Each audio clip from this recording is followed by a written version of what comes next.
जिंदगी में बंदगी तू कर नहीं,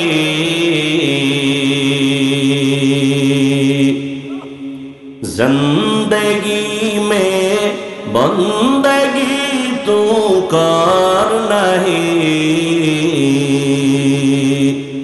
जिंदगी बे बंदगी शर्मिंदा है, जिंदगी बे बंदगी शर्मिंदा है।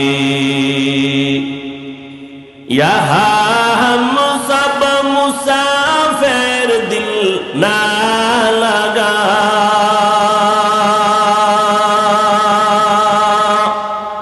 अहले दिल की नजर से रूह करता जा, शाह दौलत सब फकीर गर नेक नहीं, शाह दौलत सब फकीर घर नेक नहीं, जिंदगी में बंदगी तू कर नहीं, जिंदगी में बंदगी तू कर नहीं, जिंदगी बे बंदगी शर्मिंदा है, जिंदगी बे बंदगी शर्मिंदा है, जिंदगी में बंदगी कुन बंदगी, बंदगी बे जिंदगी शर्मिंदगी। तो আল্লাহ পাককে পাওয়ার চেষ্টা করা এটা বান্দার কাজ। অন্য এক আয়াতে আল্লাহ বলেন, আমি যদি চাই কাউকে হেদায়াত দিব,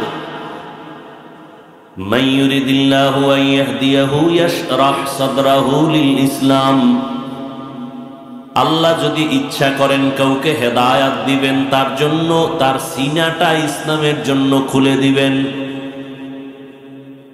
পক্ষান্তরে আল্লাহ যদি চান কাউকে হেদায়াত দিবেন না, তাহলে তার সিনাটা ইসলামের জন্য আল্লাহ খুলবেন না। স্পষ্ট আল্লাহর ঘোষণা। আল্লাহ যদি চান কাউকে হেদায়াত দিবেন, তাহলে তার সিনাটা ইসলামের জন্য খুলে দিবেন। আর আল্লাহ যদি চান হেদায়াত দিবেন না, তার সিনাটা ইসলামের জন্য খুলবে না। এবার এক বড় বুদ্ধিজীবী মাথা ঘামাইতেছে, কথাটা কি বললো, মজার কথা। কয় কেমন? বান্দার কোনো দোষ নাই, আমরা হেদায়াত কেন পাই না? কয় আল্লাহ ইচ্ছা করে আমগো হেদায়াত দেন না, তো সিনাও খুলে না। আল্লাহ নিজেই বলেছে, আমি যদি ইচ্ছা করি হেদায়াত দিব, তাহলে তার সিনাটা ইসলামের জন্য খুলব। আর আমি যদি সিদ্ধান্ত নেই কাউকে হেদায়াত দিব না, তার সিনাটা ইসলামের জন্য খুলব না, তাহলে সব দোষ আল্লাহর। বান্দার দোষ কি? বান্দা নামাজ পড়ে না কেন, রোজা রাখে না কেন? বলে বান্দার উপরে আমার আল্লাহ ইসলামের জন্য সিনা খুলেন নাই। কেন খুলেন নাই? আল্লাহ তাকে হেদায়াত দেওয়ার সিদ্ধান্ত নেন নাই। তাহলে বান্দার কি অপরাধ? আল্লাহ হেদায়াত দিলে সিনা খুলবেন, আল্লাহ যদি হেদায়াত না দিতে চান তো সিনা তার আল্লাহ খুলবেন না। এখানে বান্দার কি দোষ আছে?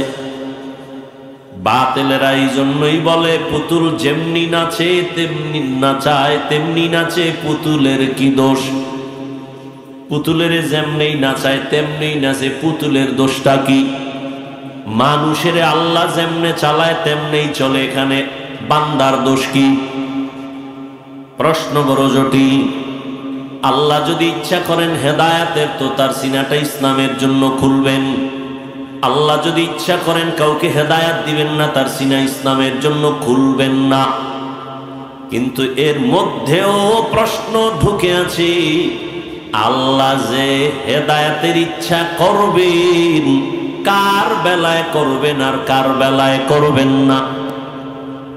আল্লাহ হেদায়েতের ইচ্ছা করলে সিনা খুলবেন, তো আল্লাহ কার বেলায় হেদায়েতের ইচ্ছা করবেন আর কার বেলায় করবেন না?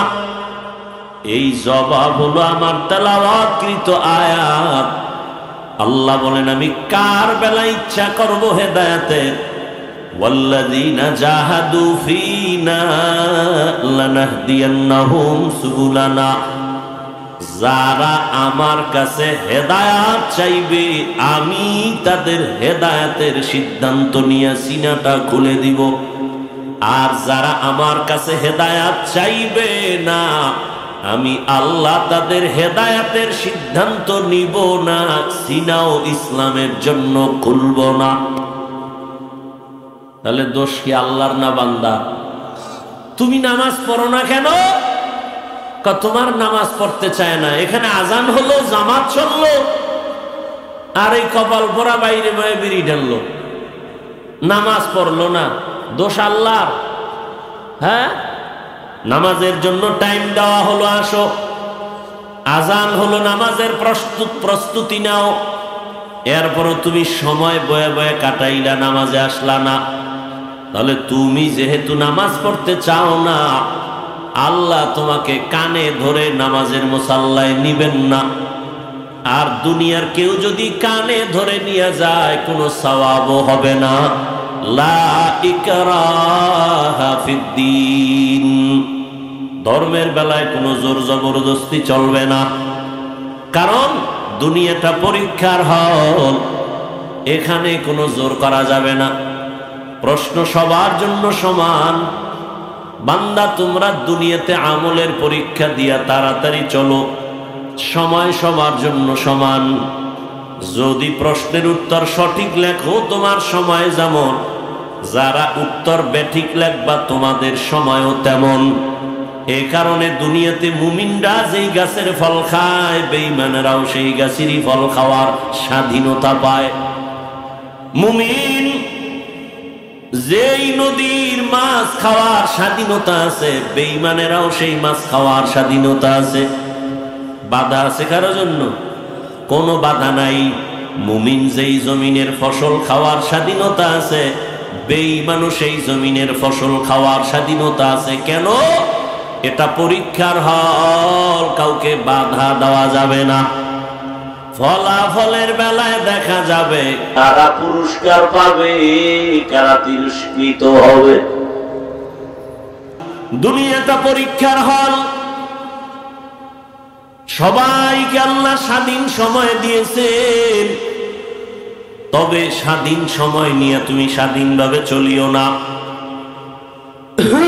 আল্লাহর নবী বলেন, মুমিনের চলাফেরাটা আর বেঈমানের চলাফেরার মধ্যে ব্যবধান। বেঈমান মনে চাইলে খাবে, মনে চাইলে দৌড় দিবে, কোনো বাধা নাই। কিন্তু মুমিনের প্রত্যেকটা কাজের একটা সীমাবদ্ধতা আল্লাহ দিয়া রাখছেন।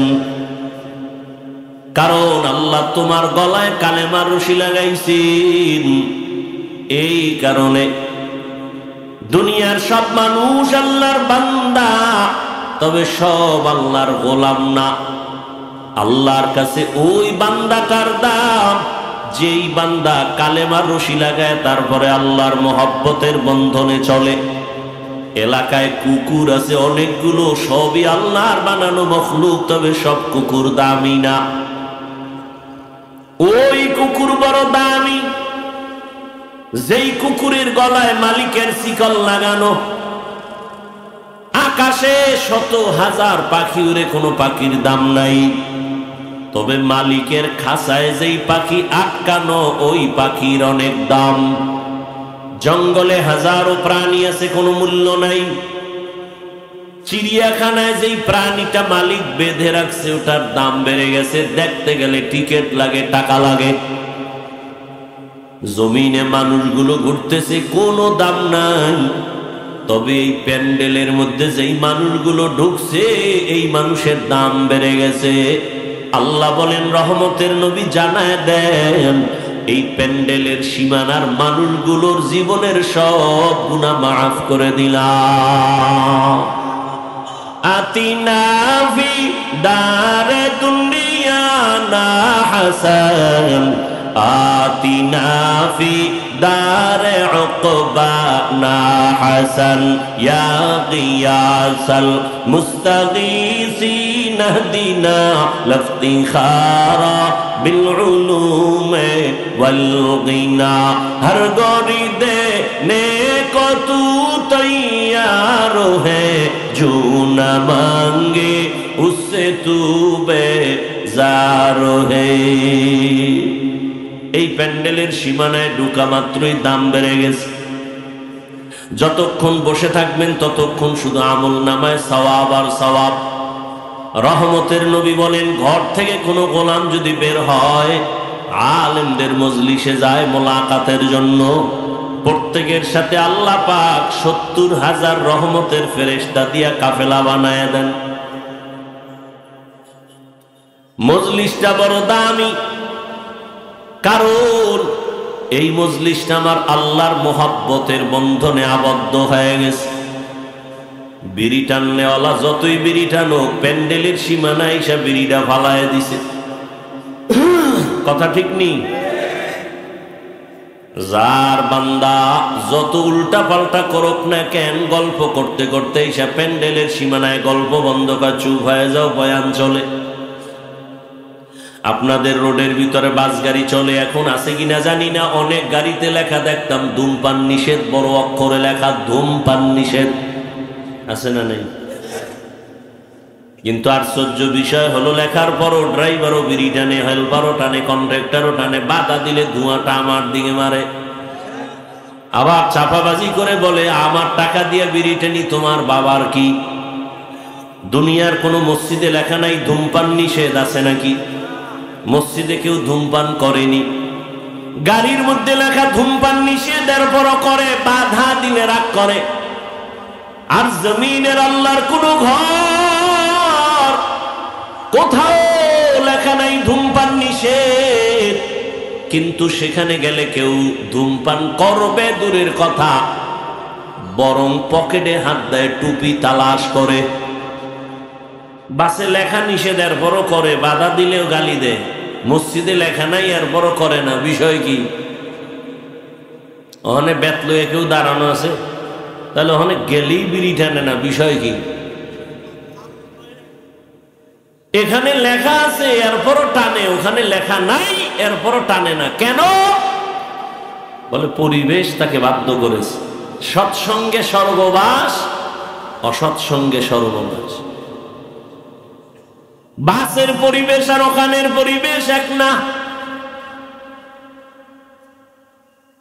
জমিনে সবই তো ঘর, মসজিদ গুলো কার ঘর? তবে সব মসজিদ এক লেভেলে না। দুনিয়ার সব মসজিদ আমার আল্লাহর ঘর, তবে বাইতুল্লাহ নামের ঘর বড় দামি, আল্লাহর কাছে দামি ঘর। ইন্না আউয়ালা বাইতি উযিআ লিন-নাসি লাল্লাযী বিবাক্কাতা মুবারাকাও ওয়া হুদা, মুবারাকাও ওয়া হুদাল লিল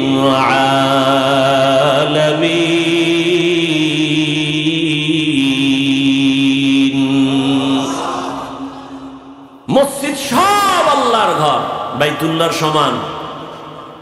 কুমিল্লা মসজিদে যাবেন, বিশ্ব রোডে মসজিদে নামাজ পড়বেন, বাইতুল্লাহর সমান পাবেননি। বাইতুল্লাহ এমন একটা ঘর, যেই ঘরের সীমানায় গিয়া একবার আল্লাহ বলে ডাকবেন তো 1,00,000 বার আল্লাহ বলার সওয়াব। সুবহানাল্লাহ। না সারাদিন বিড়ি টানলে সুবহানাল্লাহ আইব কিভাবে? আল্লাহ হেদায়েত দান করুন। এই যে বাদামালাগুলো বললাম, কানে ঢুকে নাই? হ্যাঁ, আর আমনেরাও কি খুব খাওয়ার শখ লাগছে না? জনমের মতো খান, খাইতে খাইতে ঘুমান, আবার উঠে খান, নফসে খাওয়া মতো আছেই লাগাতার। নামাজ বাদ দিছে খাওয়ার তালে, সব ধ্বংসই খানা খানা করিয়া, যত হামলা যত মামলা এই খাই খাই জিন্দেগির জন্য। মা ছেলেরে মারে, ছেলে মাকে মারে, কি ব্যাপার? খাওয়ার ভাগ বটোয়ারা কম।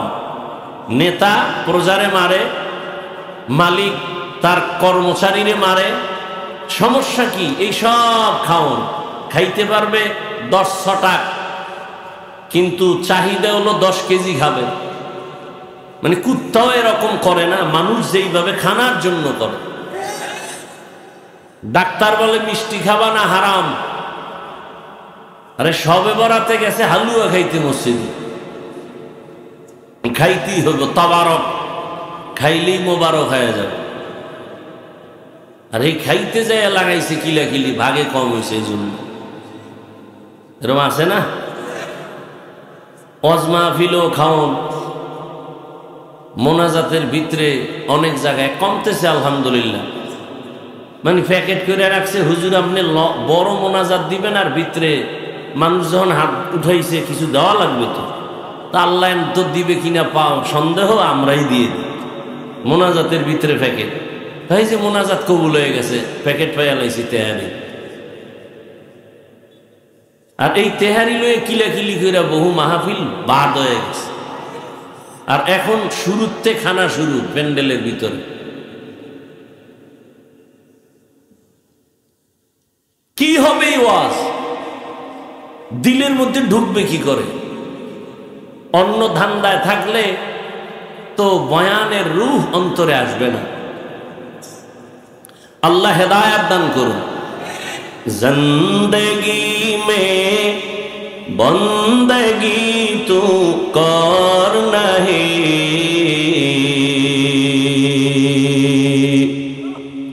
জিন্দেগি মে বন্দগি তু কর নাহি,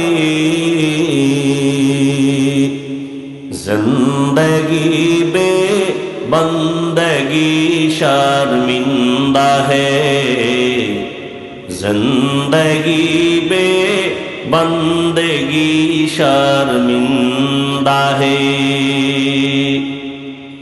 यहाँ हम सब मुसाफिर, दिल ना लगा,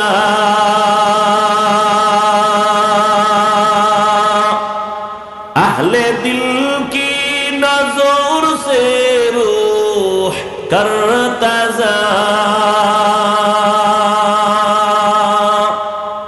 शाह दौलत सब फकीर गर नेक ने है, शाह दौलत सब फकीर गर नेक ने है।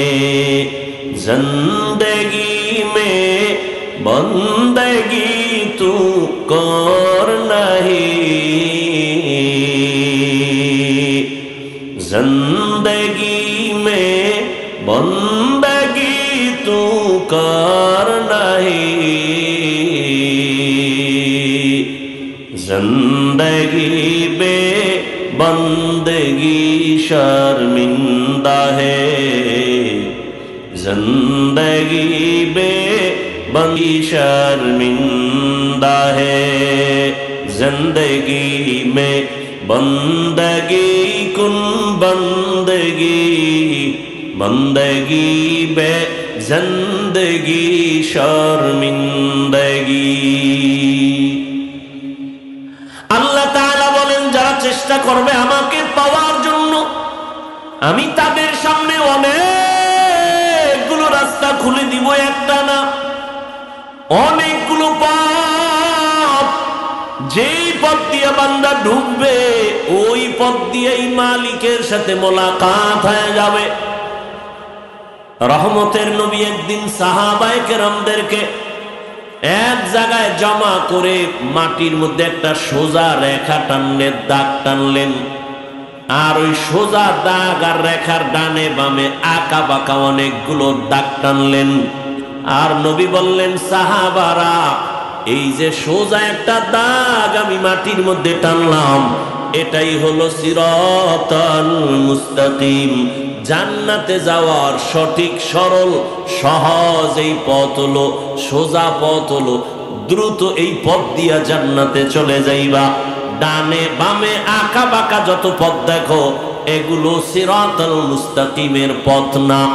এবার আমাকে বলেন, রহমতের নবী জান্নাতে যাওয়ার কয়টা পথ দেখাইলেন? জোরে কোন পথের নাম কি? জোরে বলেন।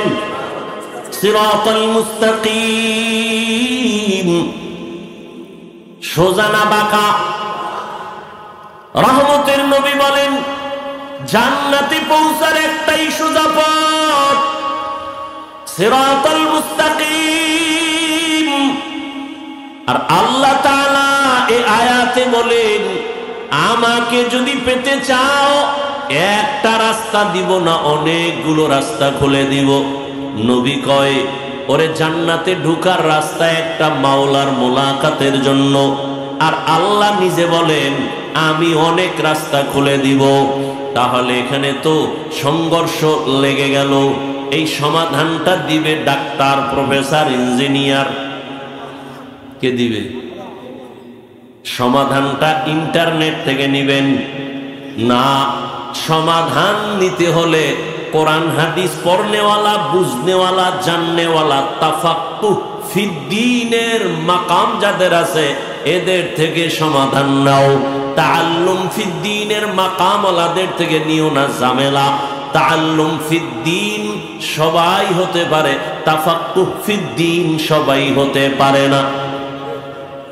মান ইউরিদিল্লাহু বিহি খাইরান ফাক্কিহু ফিদ্দীন, দ্বীন সম্পর্কে জ্ঞান অর্জন করা এটা হিন্দুও পারে। অনেক হিন্দুরা ইসলাম সম্পর্কে অনেক কিছু জানে, কিন্তু এটা কামিয়াবি সফলতা না। এ তাআল্লুম ফিদ্দীন সফলতার চাবি না। তাফাক্কুহ ফিদ্দীন বড় দামি। আল্লাহর নবী বলেন আল্লাহ যাকে বেশি মোহাব্বত করেন, আদর করেন, মায়া করেন, আল্লাহ তাকে তাফাক্কুহ ফিদ্দীনের মাকাম দান করেন। যতটুকু জানবে দ্বীনের ভেদ, আল্লাহর রহস্য, কতটুকু বান্দা নিজের বাস্তব জীবনে বাস্তবায়ন করবে, কোনো প্রশ্ন থাকবে না, বিনয়ের সাথে বাস্তবায়ন করবে। কেউ নামাজ পড়ে, না পড়লে মানুষে কি কইব, আর কেউ নামাজ পড়ে আল্লাহর মুহাব্বত নিয়ে।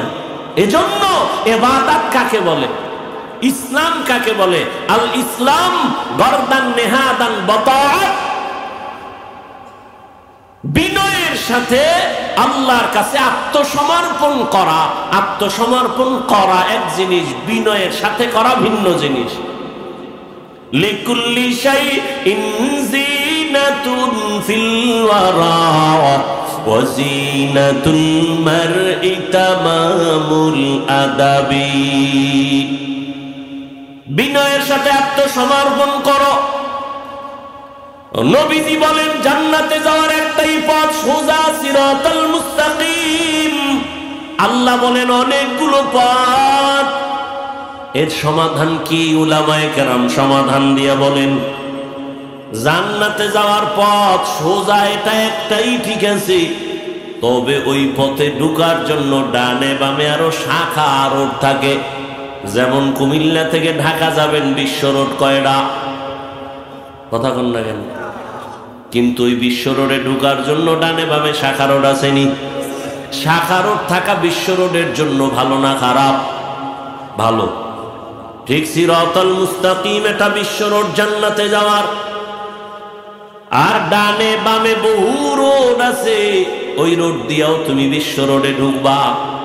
ইমামে আজম আবু হানিফা রাহমাতুল্লাহ আলাইহি যে রোড দেওয়া আছে বাতানো, তার মাযহাব মেনে যদি চলো, চলতে চলতে গিয়া দেখবা সিরাতাল মুস্তাকিমের সাথে সংযোগ হয়ে গেছে। ইমাম মালিক রাহমাতুল্লাহ আলাইহির রাস্তা আলাদা, আর একটা ওই পথ দিয়েও যদি তুমি ঢুকো, সামনে গিয়া দেখবা সিরাতাল মুস্তাকিমের সাথে সংযোগ লাগানো। ইমাম আহমদ বিন হাম্বল রাহমাতুল্লাহ আলাইহির মাযহাব আলাদা, রাস্তা আলাদা। ওই রাস্তা দিয়েও যদি ঢুকো, সামনে গিয়া দেখবা বিশ্ব রোড সিরাতাল মুস্তাকিমের সাথে লাইন লাগানো। ইমাম শাফিঈ রাহমাতুল্লাহ আলাইহি তিনি আবার আলাদা মাযহাব দিলেন, তার রাস্তা আলাদা। তার মাযহাব মানিয়ে যদি তার পথে কেউ চলে, তাহলে সামনে গিয়ে দেখবে সিরাতুল মুস্তাকিমের সাথে সংযোগ লাগানো। আর সিরাতুল মুস্তাকিমে যদি উঠতে পারো, বিনা হিসাবে জান্নাতে ঢুকবা।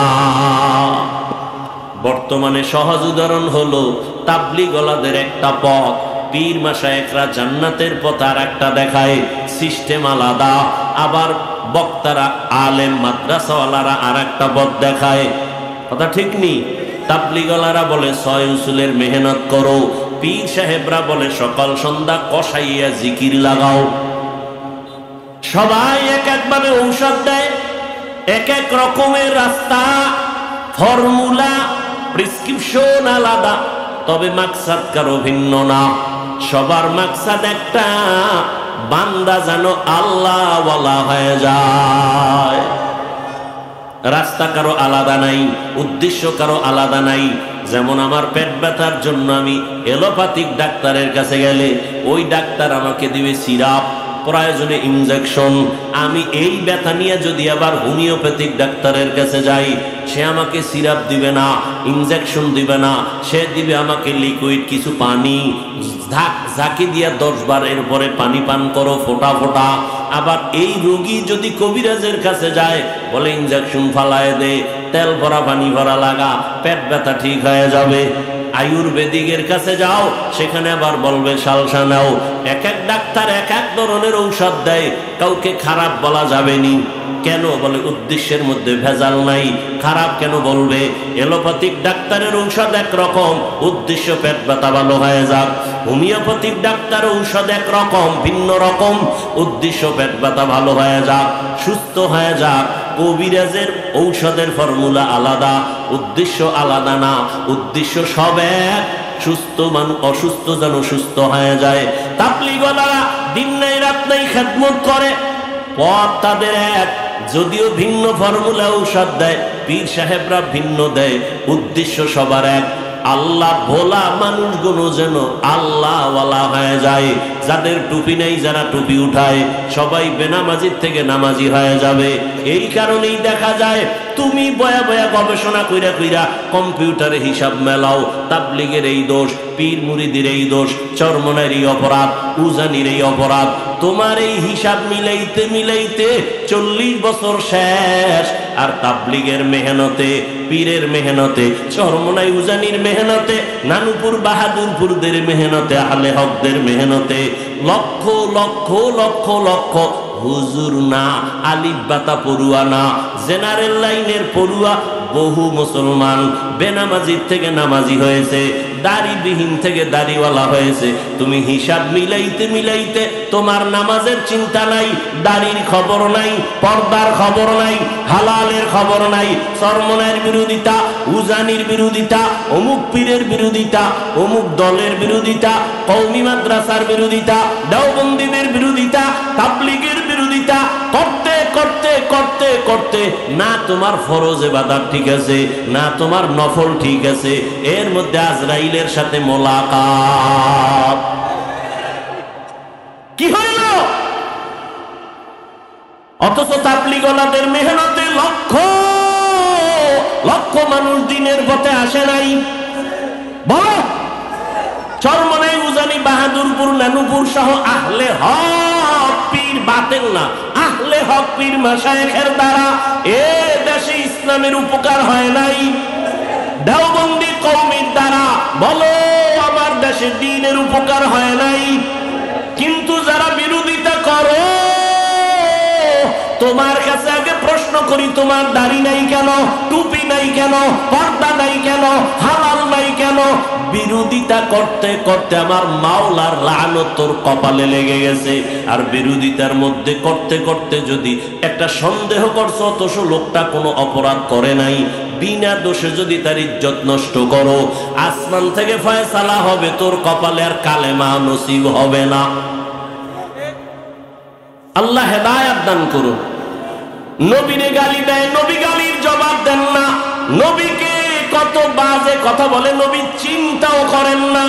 নবী তার দাওয়াতের কাজ চালাইতেছেন আর ভোর রাতে আমার মালিকের কাছে কান্না করে, ও আল্লাহ দ্বীনের রাস্তা তুমি ওপেন করে দাও, যারা বুঝে না হেদায়েতের পথে নিয়ে দাও।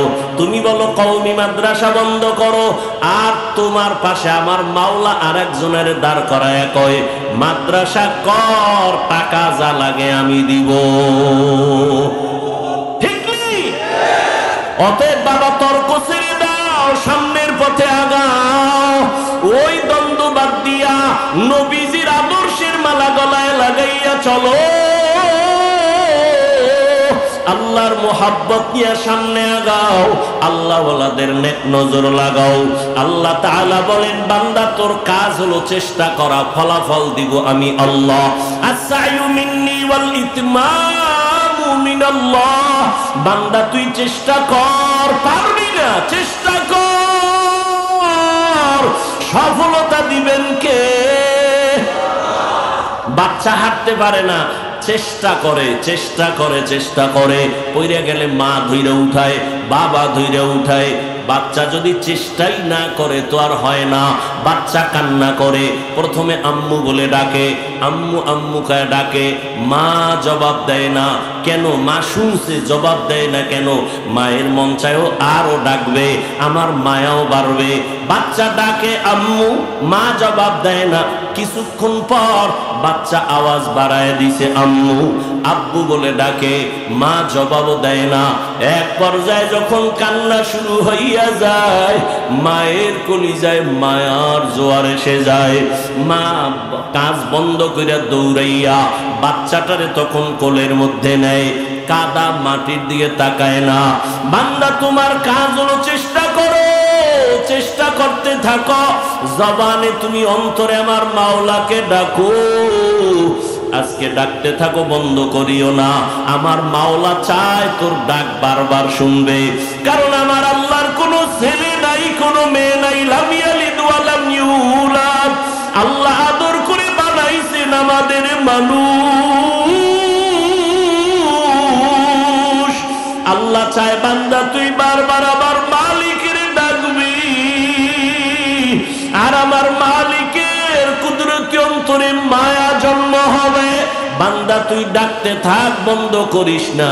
এক পর্যায়ে আমার মালিক যখন রহমতের দরজা খুলবে, ওই সময় দেখবি তোর হেদায়েতের মালা গলায় পড়ে গেছে, দুনিয়ার সব ঝামেলা দূর হয়ে গেছে, আল্লাহর মোহাব্বত বাড়তেছে। দেখবে এখন তোমাকে সবাই মোহাব্বত করে। কে কি বলল ওদিকে তাকাবার সুযোগ নাই। আমি আমার মাওলাকে ডাকতে থাকবো। বাচ্চা মাকে ডাকে, ভাই বোনেরা কার ডাকিস না, আম্মু কাজে আছে আসবে, থাম থাম। বাচ্চা বুঝে না, কাঁদতেই থাকে, আম্মু আম্মু বলতেই থাকে। ভাই বলে কাঁদিস না, আম্মু ডাকিস না, মা ব্যস্ত আছে। এরপরও বাচ্চা ডাকতেই থাকে। ওরে তোমাকে যে বলে ওদিকে যাইস না, ওরে তুই যাইতেই থাক। যেখানে আমার মাওলার আওয়াজ, কোরআনের আওয়াজ, দ্বীনের আওয়াজ, কান্নাকাটি চলে, দিল নরমের বয়ান চলে, ওখানে দৌড়াইতে থাকো। কে কি বলল দিকে কান লাগাইও না, তাকায় দেখো বান্দা তুমি ওই দিকে যাইতে থাকো।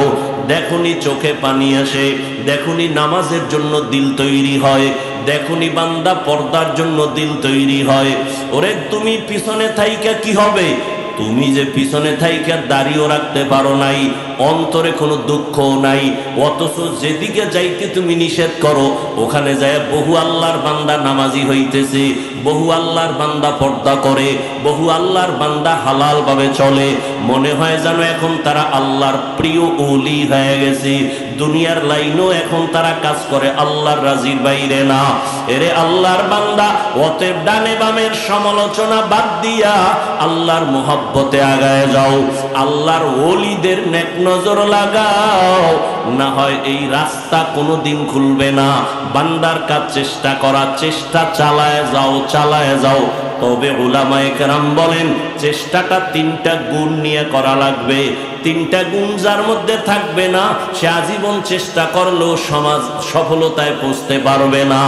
এক নাম্বার গুণের নাম হলো আদব। বেয়াদব কোনোদিন 1000 বছর চেষ্টা করলেও মালিকের সফলতার দরজা পাবে না।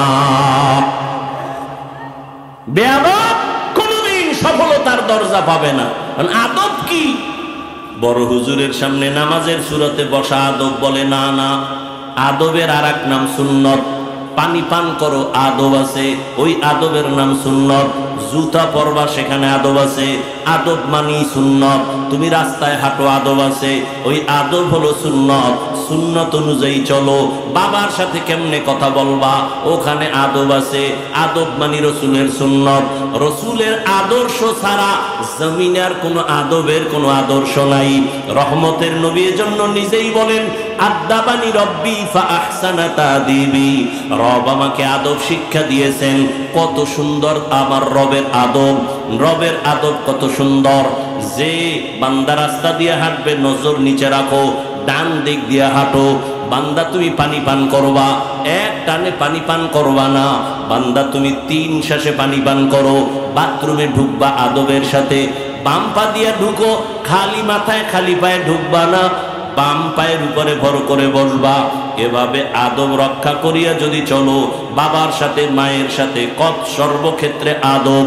চোখের চাহনির মধ্যে আদব, আঙ্গুলের ইশারার মধ্যে আদব, পাও দিয়া যে হাঁটবো, কদম দেওয়ার মধ্যে আদব, বসার মধ্যে আদব, খানার মধ্যে আদব, সব ক্ষেত্রে আদব লাগায় যারা চলবে, আল্লাহ তাদের সফলতার দরজা খুলবেন। 2 নাম্বার গুণ হলো ধৈর্য।